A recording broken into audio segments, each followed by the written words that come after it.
पंतप्रधानांच्या काटकसरीच्या आवाहनावरती शरद पवार आणि राज ठाकरेंचाही हल्लाबोल.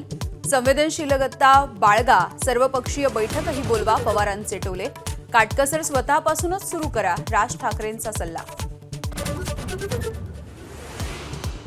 पंतप्रधानांच्या काटकसरीच्या आवाहनाच्या नंतर देशामध्ये खळबळ. ज्वेलरी असोसिएशनचे पदाधिकारी आज घेणार पीएमओ मधल्या अधिकाऱ्यांची भेट. 1 कोटींपेक्षा अधिक लोकांच्या रोजगारावरती परिणाम होण्याची भीती.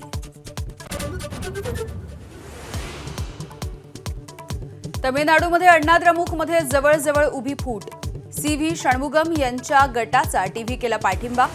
एनडीए सोडून नवी आघाडी बनवणार अशी ही घोषणा. आसाममधील नवनिर्वाचित सरकारचा आज शपथविधी. भाजपचे हेमंता बिस्वा शर्मा आज सलग दुसऱ्यांदा त्यांनी घेतली मुख्यमंत्रीपदाची शपथ. भाजप शासित सर्व राज्यांचे मुख्यमंत्री उपस्थित.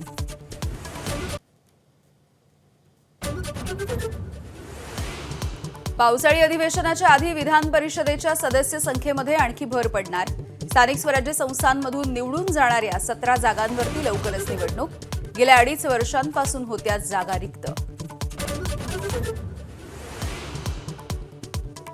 राष्ट्रवादीच्या पदाधिकाऱ्यांच्या नियुक्तीवरून राष्ट्रवादीमध्ये गोंधळ. सोशल मीडियावरती फिरणारी यादी कारकुनाची चूक. सुनेत्रा पवार यांचं स्पष्टीकरण.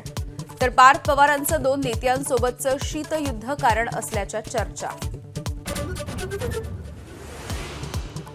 बारामतीत 2029 मध्ये पवार विरुद्ध पवार लढतीचे संकेत. पवार कुटुंबामधून परस्पर विरोधी दावे.